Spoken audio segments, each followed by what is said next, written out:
প্রতীক বিষয়গুলো দিয়ে একটু ধরবার চেষ্টা করি না, দেখবেন অতি সহজে আমরা এগুলোকে ক্যাচ করতে পারবো। আর তখনই আমাদের মধ্যে একটা চেতনার পরিবর্তন ঘটবে, তখন নিজেই বুঝতে পারবেন কি ছিলাম আর কি হলাম। এইটা হওয়া প্রয়োজন। আমরা প্রত্যেকে দস্যু রত্নাকর ছিলাম, এই বিষয়ে কোনো সন্দেহ নেই, প্রত্যেকে। কিন্তু বাল্মীকি মুনি হওয়ার সুযোগটা তো আমার আপনার হাতেই আছে। তাহলে সেই সুযোগটাকে কেন আমরা হাতছাড়া করব? এইটি আমাদের বারবার করে মনে রাখতে হবে। এই জন্য আজকের এই পবিত্র দিনে আপনারা সংকল্প গ্রহণ করুন। এই যে সামনে গুরু পূর্ণিমা আসছে, গুরু পূর্ণিমার দিন যে যার গুরুর স্থানে যাবেন, গিয়ে গুরুদেবকে প্রণাম করবেন। ফিরে এসে তার রেশটাকে ধরে রাখবেন।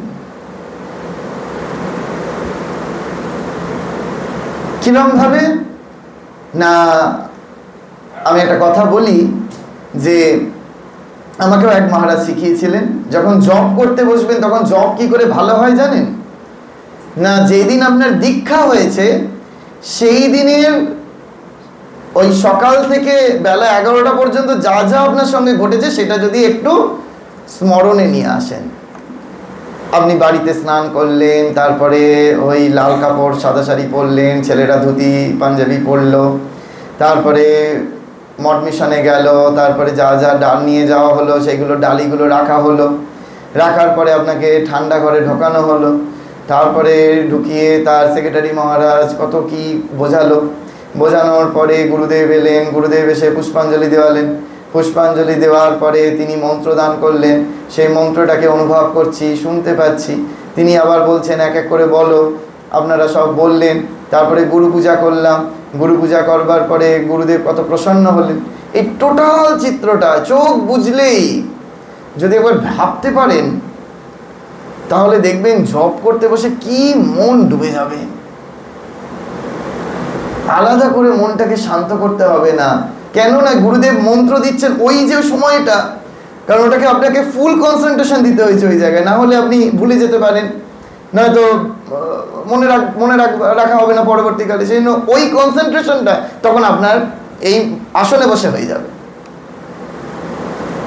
করুন, খুব করে জপ করুন, খুব করে সেবা করুন, খুব করে আনন্দ লাভ করুন। যত বেশি বেশি করে জপ করবেন, এই সময়টা তো বেশি জপ করার সময়, এই আজকে থেকে শুরু হলো আর গুরু পূর্ণিমা পর্যন্ত খুব করে যা করেন তার থেকে অনেক বেশি সংখ্যক জপ করুন, একান্ত মনে, একেবারে জানেন তো, প্রাণ ভরে, আর কিছু ভাবনা নেই, অন্য কোনো চিন্তা নেই, প্রাণ ভরে একেবারে তার নাম করুন।